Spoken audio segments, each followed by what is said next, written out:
اما بعد فقد قال اللہ تبارک و تعالی کما ورد فی سورۃ البقرہ اعوذ باللہ من الشیطان الرجیم بسم اللہ الرحمن الرحیم لیس البر ان تولوا وجوہکم قبل المشرق والمغرب ولكن البر من آمن بالله واليوم الآخر والملائكة والكتاب والنبيين وآتى المال على حبه ذوي القربى واليتامى والمساكين وابن السبيل والسائلين وفي الرقاب وأقام الصلاة وآتى الزكاة والموفون بعهدهم إذا عاهدوا والصابرين في البأساء والضراء وحين البأس أولئك الذين صدقوا وأولئك هم المتقون صدق اللہ العظیم رب اشرح لي صدری ويسر لي امری واحلل عقدۃ من لسانی یفقہوا قولی۔ آیہ بر کا ایک رواں ترجمہ بھی ہم پچھلی نشست میں کر چکے ہیں اور اس کے بارے میں 4 تمہیدی باتیں بھی آپ کے سامنے آ چکی ہیں۔ اختصار کے ساتھ انہیں ذہن میں تازہ کر لیں۔ یہ قرآن حکیم کی بڑی آیتوں میں سے ایک آیت ہے۔ جیسے قرآن کی سورتیں بہت بڑی بھی ہیں، سورہ بقرہ 2.5 پاروں پر پھیلی ہوئی، ایسے ہی بہت چھوٹی بھی ہیں جیسے سورۃ العصر جو ہم نے پڑھی۔ اسی طرح آیات بھی بہت بڑی بھی ہیں، بہت چھوٹی بھی ہیں، اور یہ تمام امور توقیفی ہیں کہ حضور کے بتانے پر معین ہوا کہ یہ آیت ہے، یہ سورت ہے۔ اب یہ جو آیہ مبارکہ ہے قرآن حکیم کی 20 سورتیں اس سے چھوٹی ہیں، اور سورۃ العصر سے تو یہ تقریباً 3.5 گنا ہے اپنے حجم میں۔ دوسری بات یہ کہ یہ ہمارے اس منتخب نصاب کا موضوع ترین درس نمبر 2 ہے۔ سورۃ العصر میں نجات کے لیے 4 شرائط، 4 لوازم بیان ہوئے ایک لفظ میں، الا الذین آمنوا۔ یہاں اس ایمان کی تشریح ہو گئی، من آمن باللہ والیوم الآخر والملائکۃ والکتاب والنبیین۔ جیسے بند کلی جو تھی وہ کھل گئی، 5 پتیاں ظاہر ہو گئی۔ سورۃ العصر میں ایک نام ہے عمل الصالح، یہاں اس کے 3 بڑی شاخیں جو ہے سامنے آئی۔ انسانی ہمدردی، خدمت خلق، نمبر 2 عبادات، نمبر 3 معاملات انسانی میں ایفاء عہد۔ تیسری چیز جو ہے تواصو بالحق، اس کے ضمن میں یہاں کوئی معین لفظ نہیں ہے، لیکن وہ بھی انڈرسٹوڈ ہے، امپلائڈ ہے، وہ بعد میں واضح ہو جائے گا۔ چوتھی چیز کیا تھی سورۃ العصر میں؟ وتواصوا بالصبر۔ یہاں صبر کے 3 مواقع کا بیان ہو گیا، والصابرین فی الباساء والضراء وحین الباس۔ تنگی میں، فقر و فاقہ میں صبر کرنا، تکلیف میں، مضرت میں، کوئی پرسیکیوشن ہے، کوئی ٹارچر ہے، اسے جھیلنا، اور سب سے بڑی بات میدان جنگ میں ثابت قدم رہنا۔ یہ در حقیقت وہی سورۃ العصر جو ہے گویا کہ کھلی ہے، اور کھل کر اس نے ایک پھول کی شکل اختیار کی۔ تیسری بات یہ سامنے آ چکی کہ اس آیت کا موضوع کیا ہے۔ نیکی کے ایک محدود تصور کی نفی کرتے ہوئے نیکی کا ایک جامع ہماگیر تصور سامنے لانا، اور اس کے ضمن میں عرض کر چکا ہوں کہ یہ انسان کی ایک لازمی ضرورت ہے۔ برے سے برا انسان بھی کسی نہ کسی نیکی کا اہتمام کر کے اپنے ضمیر کو مطمئن کرتا ہے، اگرچہ میں برا ہوں، اگرچہ میرا معاملہ یوں ہے اور ایسا ہے، لیکن میں یہ بھی تو کر رہا ہوں نا۔ چنانچہ اس کے ضمن میں واقعہ یہ ہے کہ بڑا پیارا شعر ہے، ایک کسی غیر معروف شاعر کا ہے کہ بقدر پیمانہ تخیل سرور ہر شے میں ہے خودی کا، اگر نہ ہو یہ فریب پہم تو دم نکل جائے آدمی کا۔ یہ فریب پہم جو ہے، انسان اپنے آپ کو دھوکہ دیتا ہے اپنی نیکیوں کے ذریعے سے، حالانکہ بالفعل اس کی پوری زندگی جو ہے بدی کا ایک مظہر بنی ہوئی ہے، برائیوں کے اندر بچھڑا ہوا ہے، لیکن یہ کہ کوئی نہ کوئی نیکی کا اہتمام انسان کرتا ہے۔ بہرحال اس پس منظر میں جامع تصور نیکی کہتے کسے ہیں، پھر اس کے جو مختلف مظاہر ہیں ان میں ترتیب کیا ہے، اولین اہمیت کس شے کی ہے، ثانوی کیا ہے، پھر تیسرے درجے میں کیا ہے، یہ اس آیہ مبارکہ کا موضوع ہے۔ پھر شان نزول یا اس کا پس منظر، تحویل قبلہ کا معاملہ، اگرچہ 2 رکوع جو ہیں سورہ بقرہ کے 17واں اور 18واں، اس میں یہ حکم آیا بڑی تکرار کے ساتھ، لیکن 2 رکوع پہلے اس کی تمہید باندھ دی گئی تھی، للہ المشرق والمغرب فینما تولوا فثم وجہ اللہ، مشرق و مغرب سب اللہ کے ہیں، جدھر بھی منہ کرو گے اللہ ہی کا رخ ہے۔ لیکن اس کے بعد بھی اگر کوئی ریزیڈیول ایفیکٹ رہ گیا، اس لیے کہ اس کو بہت بڑے پروپیگنڈے کی بات بنا لیا تھا یہودیوں نے، اور مسلمانوں میں کافی سادہ دل، سادہ لوح مسلمان بھی تھے، اور آپ کو معلوم ہے کہ جو اوس اور خزرج کے مسلمان تھے مدینے کے، اکثر و بیشتر نو مسلم تھے، ابھی تازہ تو ایمان لائے تھے، ابھی وہ ایمان پورے طور سے ان کے دلوں میں جاگوزی نہیں ہوا تھا، لہذا ان کے دلوں میں اس پروپیگنڈے سے تشویش پیدا ہوئی۔ تو اب آخر درجے میں 3 رکوعوں کے بعد پھر یہ 22ویں رکوع کی پہلی آیت ہے، لیس البر ان تولوا وجوہکم قبل المشرق والمغرب، سخن شناس نئی دل برا خطا جاست۔ اگر تمہیں اب بھی تشویش ہے تو اس کی وجہ یہ ہے کہ تم نیکی کی حقیقت کو نہیں سمجھ رہے، تم مظاہر پرست بن گئے ہو، تمہاری نگاہیں صرف ظواہر کو دیکھ رہی ہیں، نیکی کی اصل حقیقت کیا ہے، اگر اس کو سمجھ لو گے تو یہ تشویش ختم ہو جائے گی۔ اب آگے بڑھیے، نیکی کی اصل حقیقت کے ضمن میں سب سے پہلی بات جو آئی اس آیہ مبارکہ میں وہ ایمان کا ذکر ہے۔ عام طور پر تو سوچا جائے گا کہ نیکی کا تعلق تو عمل سے ہوتا ہے، ایمان جو ہے وہ کسی عمل کا نام نہیں، ایمان تو در حقیقت ایک ذہنی اور قلبی کیفیت ہے، لیکن واقعہ یہ ہے کہ نیکی کی اصل روح جو ہے وہ ایمان ہے، اس لیے کہ ہر عمل کے 2 پہلو ہوتے ہیں، ایک عمل کا ظاہر ہے اور ایک اس کا اصل مقصد، باطنی طور پر اس عمل سے مقصود کیا ہے، موٹیویشن کیا ہے، جذبہ محرکہ کیا ہے، یہ 2 چیزیں بالکل علیحدہ ہیں۔ ہمارے اپنے مشاہدے میں ہوتا ہے جب الیکشن آنے والے ہیں تو ہم دیکھتے ہیں کہ بڑے بڑے چودھری سرمایہ دار عام حالتوں میں جو جھگیوں میں جانا تک پسند نہ کرے، وہ اپنے سفید براق کپڑے پہن کر اچھے، اور وہ جھگیوں میں جائیں گے اور وہاں جا کر گارے میں اور مٹی میں لتھڑے ہوئے بچوں کو اٹھائیں گے، پیار کریں گے۔ کیوں؟ سب کو معلوم ہے کہ یہ اس لیے ہو رہا ہے، یہ اصل نیکی نہیں ہے، انہیں ووٹ چاہیے، الیکشن آنے والا ہے تو ووٹوں کے حصول کے لیے یہ سب کچھ ہو رہا ہے۔ تو گویا کہ موٹیو لوگوں کے سامنے ہے تو وہ اسے نیکی شمار نہیں کر سکتے۔ تو یوں سمجھ لیجئے کہ نیکی کے ظاہر کو صرف نہیں دیکھنا کہ یہ نیکی کا کام ہے، بلکہ دیکھنا یہ ہوگا کہ اصل میں اس کی موٹیویشن کیا ہے، اس کا جذبہ محرکہ کیا ہے۔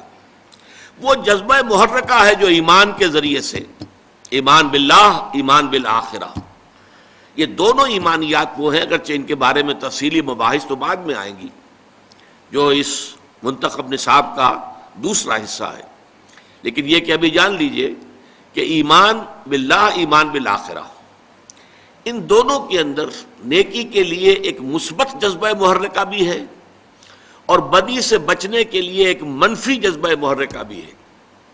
اللہ کی محبت، love of God, to please اللہ، اللہ کو راضی کرنا، رضائے خداوندی کو اپنا مقصود بنا لینا، یہ جذبہ محرکہ ہے جس کے تحت انسان نیکی کرے، بھلائی کرے، خیر کرے، یہ مثبت جذبہ ہے۔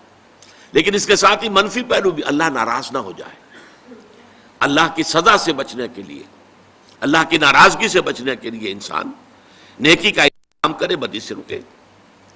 اسی طرح جذبہ آخرت جو ہے، ایمان بالآخرہ، تو جنت کی طلب میں نیکی کا کام کرنا اور دوزخ سے بچنے کے لیے بدی سے بچنا، تو گویا کہ ایمان بالآخرہ اور ایمان باللہ دونوں میں مثبت پہلو بھی ہے، منفی بھی ہے۔ لیکن عام طور پر ایمان باللہ کا جو تذکرہ ہوتا ہے وہ منفی جذبے، مثبت جذبے کی حیثیت سے ہوتا ہے۔ اللہ کی محبت، والذین آمنوا اشد حبا للہ، جو واقعتاً صاحب ایمان ہے ان کے اندر شدید ترین تمام محبتوں سے زیادہ قوی محبت اللہ کی ہوتی ہے۔ تو اللہ کی محبت کے تحت کوئی کام کرنا اور صرف آخرت کے جزا کے لیے اور آخرت کی سزا سے بچنے کے لیے کرنا، اگر یہ جذبہ محرکہ نہیں ہے تو چاہے کوئی عمل کتنا ہی بڑا نیکی کا عمل نظر آتا ہو، وہ نیکی نہیں ہے۔ ہمیں دیکھنے میں نیکی نظر آئے گی. ایک شخص نماز پڑھ رہا ہے لیکن اس کا جذبہ محرکہ کیا ہے؟ وہ لوگوں کو دکھانا چاہتا ہے، اپنے تقویٰ اور دینداری کا روب گانٹنا چاہتا ہے. لہذا یہ نماز پڑھنے کا فعل بھی اللہ کے نزدیک شرک ہے. من صلی یرائی فقط اشرک، حضور نے فرمایا جس نے نماز پڑھی دکھاوے کے لیے، ریاکاری کے لیے، اس نے شرک کیا. ومن صام یرائی فقط اشرک، جس نے دکھاوے کے لیے روزہ رکھا اس نے شرک کیا. ومن تصدق یرائی فقط اشرک، جس نے خیرات اور صدقہ اور لوگوں کے لیے جو ہے کوئی ان کی امداد کے کام کیے دکھاوے کے لیے، اس نے شرک کیا. بظاہر نیکی کے کام ہے، چوٹی کے کام ہے، نماز بھی، روزہ بھی، صدقہ بھی، لیکن یہ کہ اللہ تعالیٰ انہیں شرک قرار دے رہا. کیوں؟ کہ وہ جذبہ محرکہ پیچھے جو ہے وہ صحیح نہیں ہے. وہ لوگوں کو دکھانا ہے، لوگوں پر اپنی نیکی کا اور دینداری کا روب گانٹنا ہے. اس اعتبار سے نیکی کی بحث میں اولین بحث ایمان کی آئی ہے.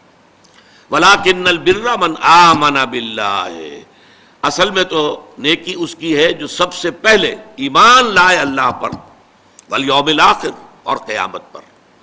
یعنی اللہ کی محبت سے کمتر درجے میں اگر کوئی قابل قبول جذبہ محرکہ ہے تو اخروی جزا ہے. دنیا میں اس کام کا کوئی اجر مطلوب نہ ہو. اگر آپ کوئی کام کر رہے ہیں دنیاوی اجر کے لیے تو وہ کاروبار ہے. اب ظاہر بات ہے دکاندار دکانداری کر رہا ہے تو دنیاوی اس کو منافع مطلوب ہے، اسی کے لیے بیٹھا ہوا ہے، کوئی حرام شے نہیں ہے.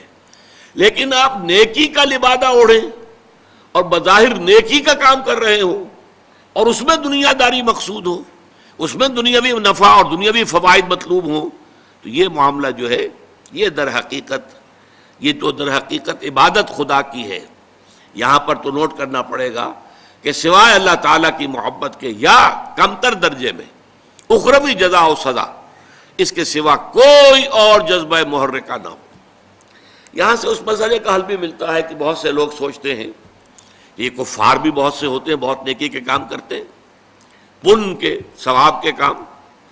یہ ہمارے ہاں گنگا رام اتنا بڑا ہسپتال بنا کے چلا گیا اور بڑے بڑے کام کرتے ہیں، فاؤنڈیشنز قائم کرتے ہیں. سوال یہ کہ تجزیہ کیجئے ان کا جذبہ محرکہ کیا ہے. اگر وہ اللہ کو نہیں مانتے، خدا کو نہیں مانتے، آخرت کو نہیں مانتے، ظاہر بات ہے کہ انسان حیوان عاقل ہے، اس کا کوئی فعل اور عمل بغیر مقصد کے نہیں ہوتا، کچھ نہ کچھ مقصود ہے. اگر وہ اللہ کو نہیں مانتا، آخرت کو نہیں مانتا تو مقصود کیا ہے؟ کوئی دنیاوی شہرت ہے، دنیا میں اپنے لیے وہ نام پیدا کرنا چاہتا ہے دنیا میں، اور آج کل تو اس سے بھی بڑھ کر ہے، فاؤنڈیشنز بنا دیے گئے تاکہ انکم ٹیکس میں ہمیں ریلیف مل جائے، فلاں جگہ سے ہمیں فائدہ ہو جائیں گے، سرکار دربار میں رسائی ہو جائے گی، اس کے لیے بلائیں گے، صدر کو بلائیں گے، گورنر کو بلائیں گے، یہ ذریعہ بن جائے گا ہمارا ان تک پہنچنے کا. لیکن یہ سارے موٹیوز اگر ہیں تو یہ نیکی کے کام نہیں ہے. قرآن مجید میں 3 مقامات پر واضح کیا گیا ہے کہ جب تک ایمان نہ ہو تو نیکی کے اعمال جو ہیں، ایک جگہ فرمایا ہے سراب کے مانند ہے، جنہیں پیاسا جو ہے پانی سمجھتا ہے، حقیقت میں پانی نہیں ہوتا. ایک جگہ کہا گیا ہے کہ وہ راکھ کے ڈھیر کے مانند ہوئے کہ جس پر ذرا سی تیز ہوا کا جھونکا آتا ہے تو راکھ بکھر جاتی ہے. ایک جگہ فرمایا گیا قیامت کے دن اللہ تعالیٰ ان جو نیکیوں کے ڈھیر لوگ لے کر آئیں گے، ایسی نیکیاں، ریاکاری والی نیکیاں، لوگوں کو دکھانے والی نیکیاں، جن کی پشت پر اصل ایمان باللہ اور ایمان بالآخرت نہیں تھا، تو اس کو یہ ہے کہ قدمنا الی ما عملوا من عمل جعلناہ ھباء منثورا، جیسے کہ ٹھوکر مار کر اور ہوا میں ان کو اڑا دیا جائے. تو سب سے پہلی بحث نیکی کے ضمن میں کیا ہے؟ جذبہ محرکہ، نیت کی تصحیح، جس کے لیے کہ بڑی مشہور حدیث ہے انما الاعمال بالنیات انما لکل امرئ ما نویٰ. نیکیوں کا دار و مدار نیت پر ہے، اور انسان کو وہی کچھ ملے گا جس کی کہ اس نے نیت کی ہوگی. نیت درست ہے تو وہ عمل نیکی کا ہے، نیت درست نہیں ہے تو چاہے وہ بظاہر کتنا ہی بڑا نیکی کا عمل نظر آ رہا ہو، اعلیٰ کے میزان میں اس کی دھیلے کی وقت نہیں ہے. پہلی بات تو یہ ہوئی. اور اگلی بات کیا ہے؟ ایمان باللہ، ایمان بالآخرت کے بعد اس کے بعد 3 اور ہیں، والملائکۃ والکتاب والنبیین. ان تینوں کو جوڑنے سے در حقیقت ایمان بالرسالت وجود میں آتا ہے۔ ملائکہ ہیں جو وحی لے کر آتے رہے ہیں انبیاء اور رسل کے پاس، اس وحی کا ریکارڈ ہوا ہے کتابوں کی شکل میں، اور جن کے پاس وہ وحی آئی ہے وہ نبی ہے۔ نبیوں میں سے پھر جن کو معین کر دیا گیا کہ فلاں قوم، فلاں شہر، فلاں بستی، فلاں علاقے کی جا کے لوگوں کو خبردار کرو، وہ رسول ہو گئے۔ یہ رسالت کا ذکر نیکی کے ضمن میں کیوں آیا ہے؟ بڑی گہری بات ہے۔ نیکی بھی ایک جذبے کے طور پر انسان میں ابھرتی ہے، اور بسا اوقات جیسے دوسرے جذبات جو ہیں وہ غیر معتدل اور غیر متوازن ہو جاتے ہیں، ایسے ہی نیکی کے جذبے کے بارے میں اندیشہ ہوتا ہے کہ وہ غیر متوازن اور غیر معتدل ہو جائے۔ چنانچہ قرآن مجید میں سورہ حدید میں جو ہمارے اس منتخب نصاب کی آخری صورت ہے، اس میں واضح کیا گیا ہے حضرت عیسیٰ علیہ السلام کے پیروکاروں نے رہبانیت ایجاد کر لی۔ ظاہر بات ہے نیت تو بری نہیں تھی، اللہ سے لو لگانی ہے، کیا دنیا کے بکھیڑوں میں پڑے، کیا شادی بیاہ کریں، کیا اہل و عیال کا جو ہے کھکیڑ مول لے، پھر اللہ کے ساتھ لو نہیں لگا سکیں گے۔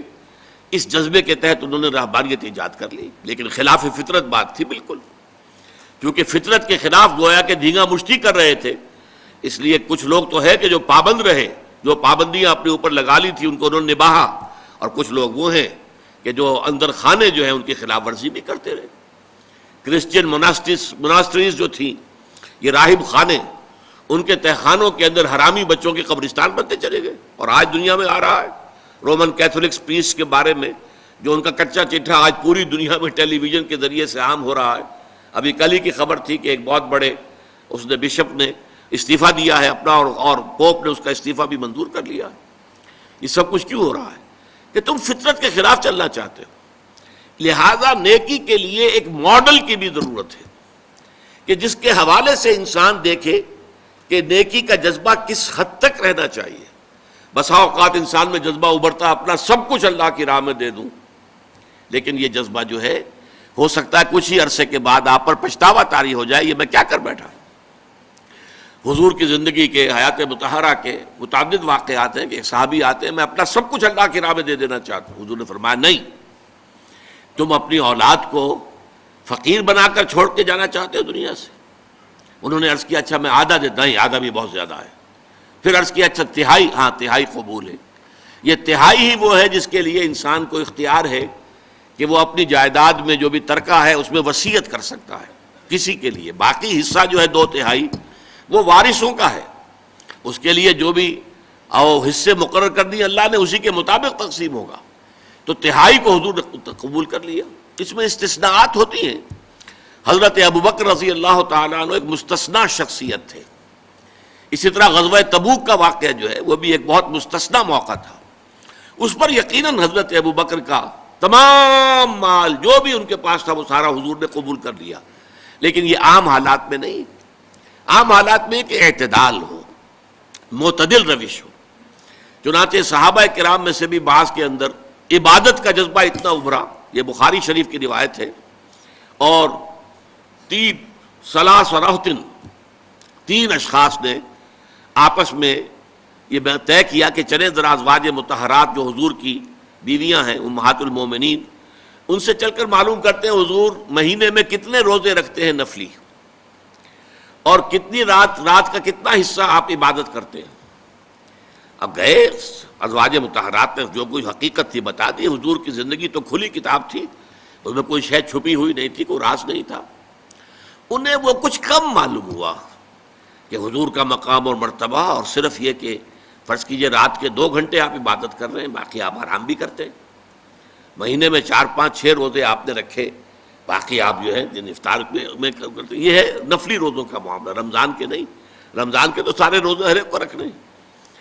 تو انہوں نے آپس میں کہا کہ حضور کا معاملہ تو یہ ہے کہ اللہ تعالیٰ نے ان کے سب اگلے پچھلے گناہ معافی کر دیے ہیں، لہذا حضور کے لیے تو اتنی عبادت کافی ہے، ہم تو گناہ گار لوگ ہیں، ہمارے لیے یہ کافی نہیں ہے۔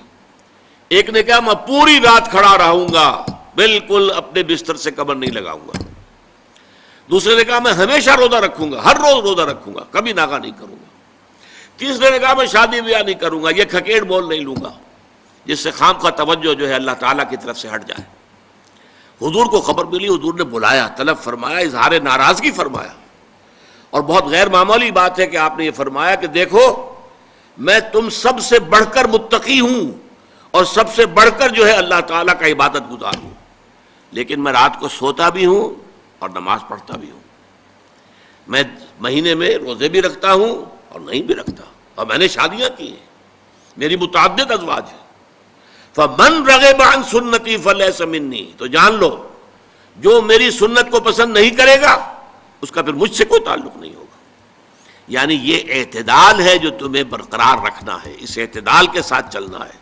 ماڈل لقد کان لکم فی رسول اللہ اسوۃ حسنہ، تمہارے لیے اللہ کے رسول صلی اللہ علیہ وسلم کی شخصیت کے اندر ایک نمونہ ہے۔ اس نمونے میں وہ توازن ہے، وہ اعتدال ہے کہ اس میں ترک دنیا بھی نہیں ہے، دنیا پرستی بھی نہیں ہے۔ حضرت عائشہ فرماتی ہے کہ حضور ہمارے مابین بیٹھے ہوتے تھے، پیار محبت کی باتیں ہوتی تھی۔ حضور کی جو نجی اور عائلی زندگی ہے وہ ہمارے ہاں جو بعض لوگ ہیں جنہیں تقویٰ کا کچھ زیادہ ہی جن پر رنگ چڑھ جاتا ہے، بڑی خشونت سی ہر وقت رہتی ہے، طبیعت میں سختی آ جاتی ہے، گھریلو زندگی میں بھی پیار و محبت کا گزر نہیں رہتا۔ حضور کا معاملہ وہ نہیں تھا، آپ ازواج کی دل دہی کرتے تھے، دل جوئی کرتے تھے، محبت کرتے تھے، پیار کرتے تھے، بہت شفقت سے پیش آتے تھے۔ تو حضرت عائشہ فرماتی کہ ہمارے مابین بیٹھے ہوتے تھے اور یہ کہ جیسے ہی اذان کی آواز آتی تھی ایسے اٹھ کر چل دیتے تھے جیسے ہمیں جانتے ہی نہیں کہ ہم کون ہیں۔ یہ توازن ہے۔ اب اللہ کی پکار آ گئی حی علی الصلاۃ، اب فوراً اٹھ جانا ہے۔ اب کوئی محبت دنیاوی، کوئی تعلق، کوئی کسی کی دلجوئی، یہ اب راستے میں آڑے نہیں آنی چاہیے، بلکہ فوراً اٹھ جانا ہے۔ لیکن یہ کہ اپنی جگہ پر ازواج مطہرات کے بھی حقوق ہیں۔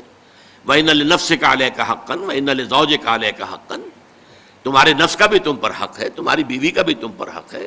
زَوْجِكَ عَلَيْكَ حَقًّا، تم سے جو ملاقات کرنے کے لیے آتا ہے دوست ملاقاتی، اس کا بھی تم پر حق ہے۔ تو یہ توازن اور اعتدال جو ہے یہ ہمیں ملتا ہے پرفیکٹ ماڈل کی شکل میں، اور وہ ماڈل ہے کہ جو انبیاء اور رسول کے ذریعے سے ہمیں ملا۔ تو ایمان کی نیکی کے بحث میں سب سے پہلی بحث ہوئی ایمان کی، ایمان باللہ، ایمان بالآخر، ایمان بالیوم الآخر۔ اس کا تعلق ہے موٹیویشن، نیکی کے لیے جذبہ محرکہ کیا ہونا چاہیے؟ اللہ کی محبت اور صرف آخرت کی جزا۔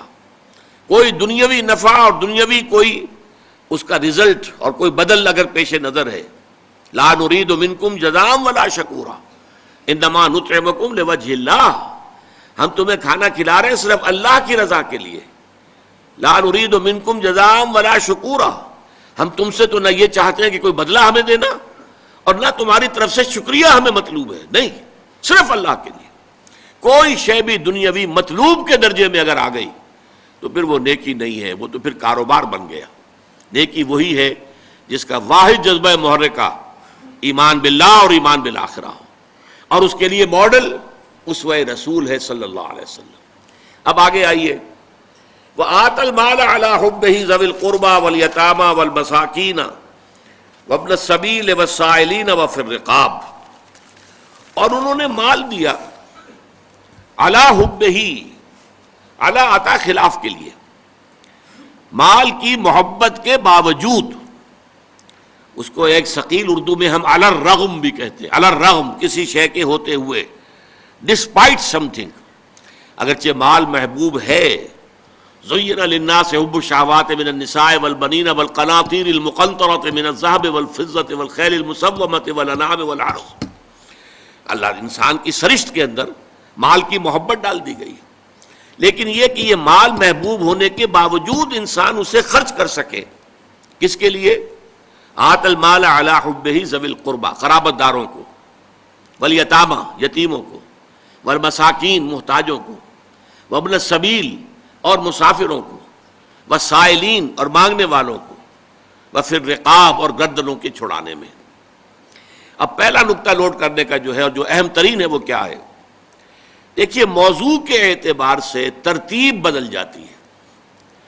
اگر موضوع یہ ہو کہ ارکان اسلام کیا ہے تو سب سے پہلے کلمہ شہادت، ایمان کا لفظ اس میں نہیں آتا، شہادت اللہ الہ الا اللہ وان محمد رسول اللہ، اور اس کے فوراً بعد اقام الصلاۃ و ایتاء الزکاۃ، فوراً بعد۔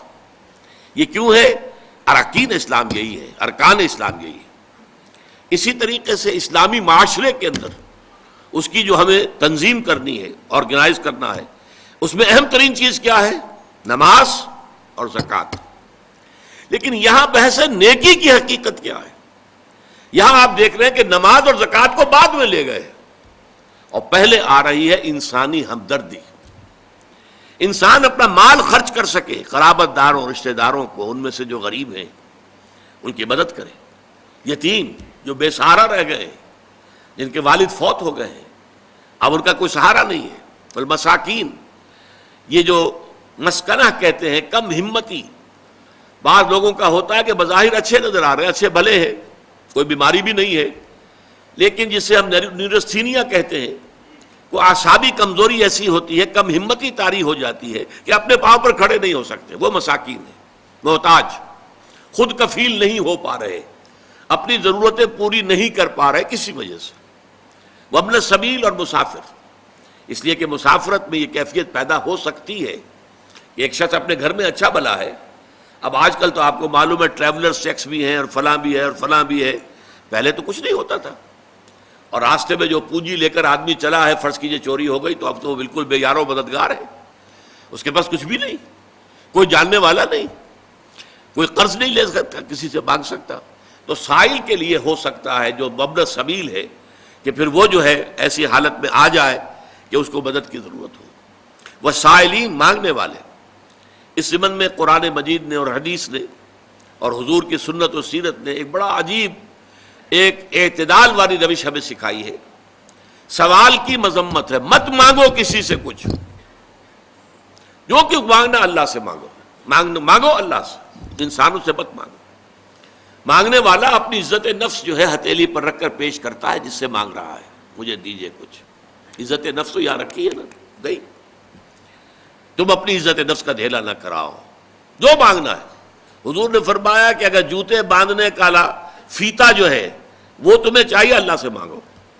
اب یہ اللہ کا معاملہ کس ذریعے سے پہنچا دے، کس کے دل میں ڈال دے، کیا شکل پیدا کر دے، تمام اسباب جو ہیں عالم کے وہ تو اللہ کے قبضہ قدرت میں ہے، کون سے سبب کے ذریعے سے اللہ تعالیٰ وہ تمہاری ضرورت پوری کرا دے، یہ اس پر چھوڑو، مانگو اللہ سے۔ انسانوں کے سامنے دست سوال دراز مت کرو، لیکن دوسری طرف اگر کوئی اپنی ہتھیلی آپ کے سامنے کر ہی دے تو اسے ٹھوکر مت مارو، اس نے عزت نفس جو ہے اپنی ہتھیلی پر رکھ کر آپ کے سامنے رکھ دی ہے۔ اب تمہاری مروت، تمہاری شرافت کا تقاضا یہ ہے کہ اما السائل فلا تنہر، اب انہیں جھڑکنا نہیں ہے، ڈانٹ ڈپٹ نہیں کرنی ہے۔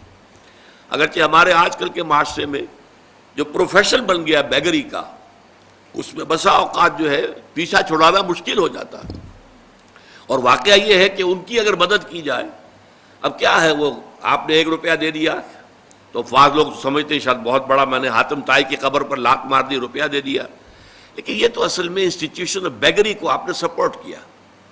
لیکن یہاں بھی آپ معذرت کریں، کچھ بھی کریں، کسی طریقے سے آپ اگر نہیں دینا چاہتے ہیں نہ دیں، ٹھیک ہے، لیکن ڈانٹنے کا آپ کو حق نہیں ہے، جھڑکنے کا آپ کو حق نہیں۔ اما السائل فلا تنہر، بلکہ یہ بھی آیا ایک حدیث میں کہ تم دو، کچھ نہ کچھ دو، سائل کا ہاتھ خالی نہ لوٹاؤ۔ یہاں تک ایک حدیث میں الفاظ ہیں، سائل کو ضرور دو، خواہ وہ گھوڑے پر سوار ہو کر تمہارے پاس آیا ہو۔ گھوڑے پر سوار ہو کر آنے والا جو ہے وہ تو صاحب عزت، صاحب حیثیت انسان ہوتا تھا نا، گھوڑا تو عرب میں ہر ایک کے پاس نہیں ہوتا تھا، اونٹ تو کہہ سکتے ہیں آپ کے بہت عام تھا، بھیڑیں بکریاں عام تھیں، گھوڑا جو ہے وہ تو کسی صاحب ثروت انسان کے پاس ہی ہوتا تھا، صاحب حیثیت۔ تو گھوڑے پر سوار ہو کر آ رہا ہے، لیکن تمہیں کیا معلوم اندرونی طور پر اس کی کیا کیفیت ہے، کیا اس کے اوپر بپتا پڑ گئی ہے، کون سی صورتحال سے وہ اچانک دوچار ہو گیا ہے۔ لہذا دے سکتے ہو تو دو، لیکن یہ کہ نہیں دے سکتے تو معذرت، قول معروف یہ کہو اور نرم انداز میں ان سے معذرت کرو۔ تو فرمایا وفر رقاب، اور آخری شے کیا ہے، گردنوں کی چھڑانے میں۔ گردنوں کا چھڑانا پچھلے زمانے میں کیا ہوتا تھا، غلاموں کا آزاد کر دینا۔ کہیں غلام ہے بیچارہ، آپ نے اپنے پیسوں سے خریدا اور آزاد کر دیا، جیسے حضرت ابوبکر صدیق رضی اللہ تعالیٰ عنہ نے متعدد غلاموں اور کنیزوں کو اپنے پیسے سے خرید کر آزاد کر دیا، جن میں سب سے بڑا نام حضرت بلال کا ہے رضی اللہ تعالیٰ عنہ، ابو فقیہ کا ہے رضی اللہ تعالیٰ عنہ، کئی جو ہیں وہ کنیزیں تھیں جن کو کہ خریدا ہے، آزاد کیا۔ یہ پھر رقاب، رقبہ کہتے ہیں گردن کو، گویا کہ اس کی گردن پھنسی ہوئی تھی شکنجے میں، غلامی کے شکنجے میں تھی اور آپ نے چھڑا دیا۔ آج کا معاملہ کیا ہے؟ غلامی کی تو اس شکل میں نہیں ہے، بسا اوقات ایسا ہوتا ہے کہ کوئی کاروباری شخص کسی قرض کے چکر میں ایسا پھنس جاتا ہے کہ پوری کوشش کرنے کے باوجود نہیں نکل پا رہا، جتنے ہاتھ پاؤں مار رہا اور پھنس رہا ہے۔ اب ایسے شخص کے لیے ایک مدد تو یہ ہے کہ آپ اسے کچھ نہ کچھ پیس میل کو گزارے کے لیے ماہانہ جو ہے اسے کوئی مدد کرتے رہے، یہ بھی ایک صورت ہے، کیونکہ وہ اس وقت پھنسا ہوا ہے، کمائی نہیں کر پا رہا، اس کی کوئی آمدنی نہیں ہے، لہذا سسٹیننس کے لیے، اس کو برقرار رکھنے کے لیے کچھ نہ کچھ تو دو۔ ایک یہ ہے کہ کوئی لمپ سم قسم کی بڑی امداد کی جائے تاکہ ایک دفعہ وہ قرضے سے نجات پا جائے، تاکہ اثر نو اپنی معاش کی زندگی کا آغاز کر سکے، وہ اس لائن پر آ جائے، زیرو لائن پر، کہ کوئی مائنس بات اب نہیں ہے، اب کھڑا ہوا ہے آدمی اپنی جگہ پر، اب وہ اپنی معاشی زندگی کو اثر نو استوار کر سکتا ہے۔ تو یہ میں نے ان چھ جو ہیں ان کی وضاحت آپ کے سامنے کر دی۔ اب جو اصل سمجھنے کی بات ہے وہ یہ ہے کہ دیکھیے مظاہر جو ہے نیکی کے، ایک ہے نیکی کی روح، وہ تو ایمان باللہ، ایمان بالآخرہ، وَلَٰكِنَّ الْبِرَّ مَنْ آمَنَ بِاللَّهِ وَالْيَوْمِ الْآخِرِ، نیکی کے لیے ایک معتدل ماڈل وہ ہے رسالت کے ذریعے سے۔ نیکی کا یہ جذبہ جن اعمال کی شکل میں سامنے آتا ہے، ظاہر بات ہے کہ لطافت بے کثافت جلوہ آرا ہو نہیں سکتی، کوئی بھی لطیف شے ہے اسے دنیا میں ظاہر ہونے کے لیے کوئی نہ کوئی مٹیریل اس کا غلاف جب تک نہیں ہوگا اس وقت تک آپ اسے دیکھ نہیں سکتے۔ تو یہ لطافت جو ہے اندر ایمان کی، ایمان باللہ، ایمان بالآخرہ، یہ اعمال کی شکل میں ظاہر آئے گی۔ ان اعمال میں اولین عمل جو ہے وہ انسانی ہمدردی کا عمل ہے، نماز بھی بعد میں ہے، وَأَقَامَ الصَّلَاةَ وَآتَى الزَّكَاةَ، اور اس کی وضاحت میں بعد میں کروں گا، لیکن یہ کہ اولین شے جو ہے خدمت خلق اور انسانی ہمدردی۔ وہ جو ایک شعر ہے بہت پامال ہے، سب لوگ جو ہیں ان کو یاد بھی ہوگا، درد دل کے واسطے پیدا کیا انسان کو، ورنہ طاعت کے لیے کچھ کم نہ تھے کروبیاں۔ یہ انسان کے اندر اگر درد نہیں ہے، ایک حدیث میں الفاظ آئے ہیں من یحرم الرفق فقد حرم الخیر کلہ، جو شخص دل کی نرمی سے محروم ہو گیا وہ تو گویا کہ کل کی کل نیکی سے محروم ہو گیا، خیر سے محروم ہو گیا۔ کٹھور دل انسان ہے، سخت دل انسان ہے، کسی کو تکلیف میں دیکھ کر، آج یہاں کوئی نہیں ہے کہ جن کو بٹھانے کا انتظام کرے، ذرا آپ لوگ آگے آ جائیے تاکہ جو آ رہے ہیں ان کی جگہ ہو۔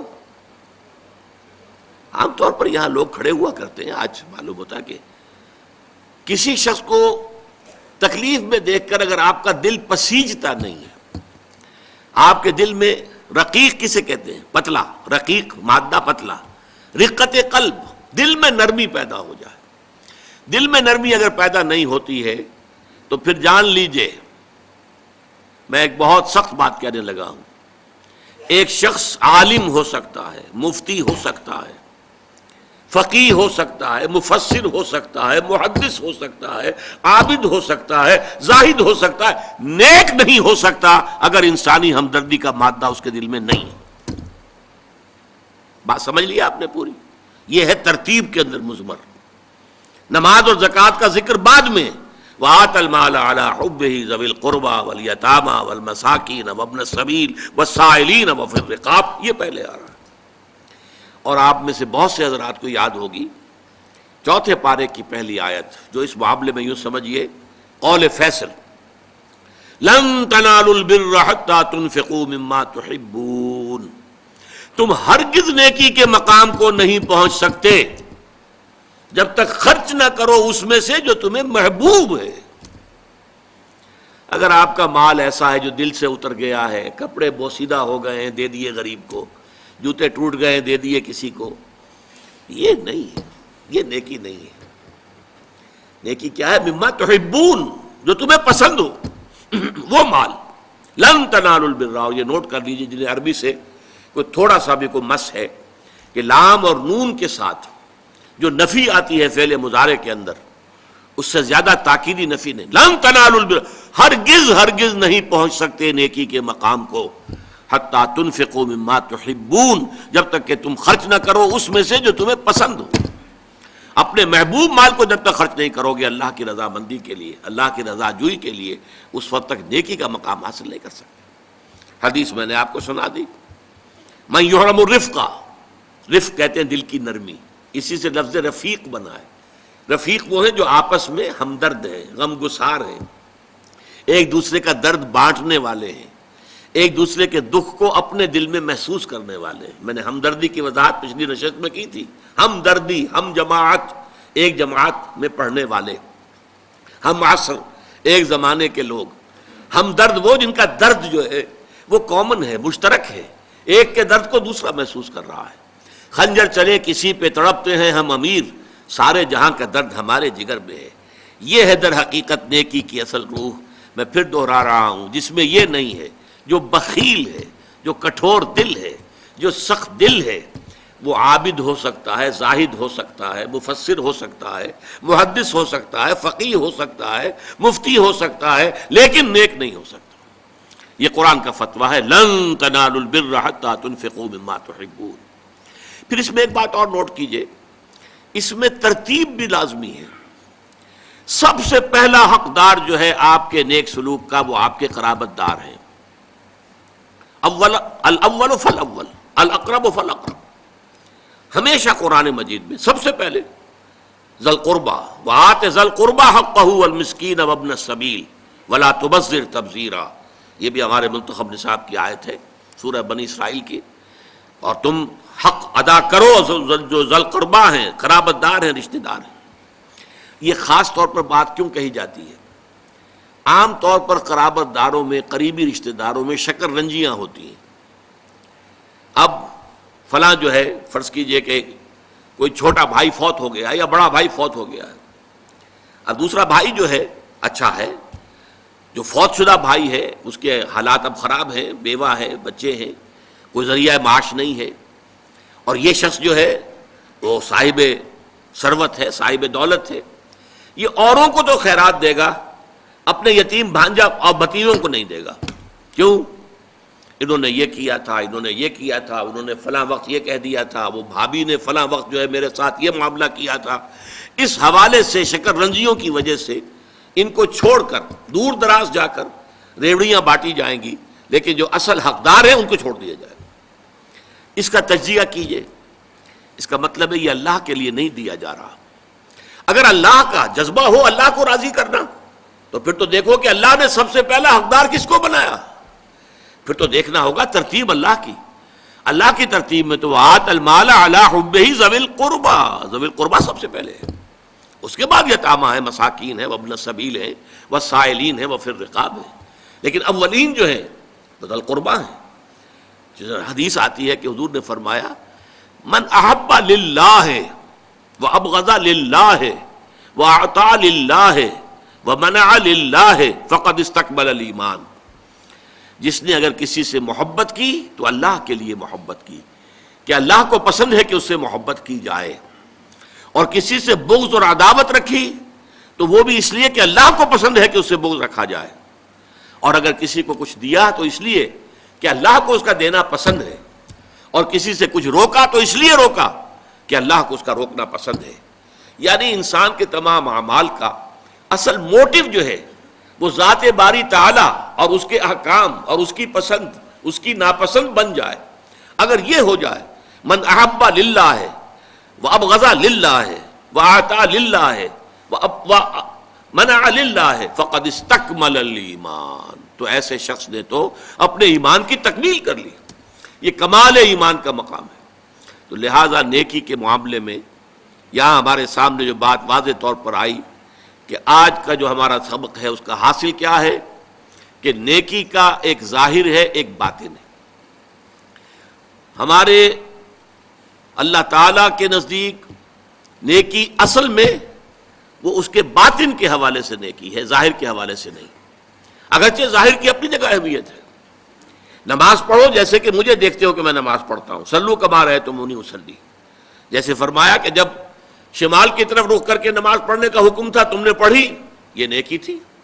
اب جنوب کی طرف حکم ہو گیا، اپنا رخ پھیر دو، اب یہ نیکی ہے۔ اس وقت وہ اللہ کا اور اس کے رسول کا حکم تھا، اب یہ اللہ کا اور اس کے رسول کا حکم ہے۔ تو اس کو ظاہر پر مت جاؤ کہ یہ شمال اور جنوب للہ المشرق والمغرب، مشرق اور مغرب سب اللہ ہی کے لیے، لیکن یہ ہے کہ اس نیکی کے لیے اصل روح جو ہے سب سے پہلے ایمان باللہ، اللہ کی محبت سے سرشار ہو کر وہ کام کیا جا رہا ہو۔ اس میں تو اس حد تک اللہ کے رسول کی تربیت کا ایک واقعہ آپ کو سنا رہا ہوں کہ حضرت علی رضی اللہ تعالیٰ عنہ سے ایک شخص کی باقاعدہ دو بدو جس کو کہتے ہیں ایک جنگ ہوئی، لڑائی ہوئی، اور آخر کار حضرت علی اس کے اوپر قابو یافتہ ہو گئے، زمین پر گرا لیا، سینے پر بیٹھ گئے اس کافر کے، اور اب اپنا خنجر بھونکنے والے تھے کہ اس نے نیچے پڑے ہوئے بھی تھوک دیا حضرت علی رضی اللہ تعالیٰ عنہ کے منہ پر۔ بے بس تھا اور کچھ نہیں کر سکتا تھا، تھوک تو سکتا تھا۔ حضرت علی اس کو چھوڑ کر علیحدہ ہو گئے۔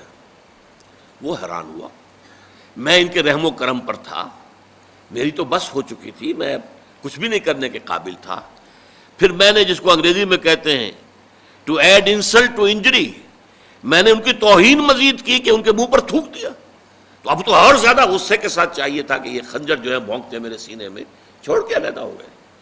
پوچھا اس نے کہ یہ کیا ماجرا ہے؟ فرمایا دیکھو میری تم سے کوئی ذاتی مخاصمت نہیں، کوئی ذاتی دشمنی نہیں، میں تمہیں اپنی کسی ذاتی سبب پر میں قتل نہیں کر رہا تھا، صرف اللہ کے لیے، لیکن جب تم نے میرے منہ پر تھوک دیا تو میری عزت نفس جو ہے اس میں ایک ری ایکشن پیدا ہوا، اس عزت نفس کے اندر انتقام کا جذبہ ابھرا۔ اب اگر میں تمہیں قتل کرتا تو یہ صرف اللہ کے لیے نہ ہوتا، اس میں میرے ذاتی انتقام نفس کا عنصر بھی شامل ہو جاتا، اور یہ مجھے گوارا نہیں۔ اور وہ شخص اسی واقعے پر ایمان لے آیا۔ تو یہ ہے در حقیقت موٹیویشن، وَلَٰكِنَّ الْبِرَّ مَنْ آمَنَ بِاللَّهِ وَالْيَوْمِ الْآخِرِ وَالْمَلَائِكَةِ وَالْكِتَابِ وَالنَّبِيِّينَ وَآتَى الْمَالَ عَلَىٰ حُبِّهِ ذَوِي الْقُرْبَىٰ وَالْيَتَامَىٰ وَالْمَسَاكِينَ وَابْنَ السَّبِيلِ وَالسَّائِلِينَ وَفِي الرِّقَابِ۔ بارك الله لي ولكم في القرآن العظيم ونفعني وإياكم بالآيات والذكر الحكيم۔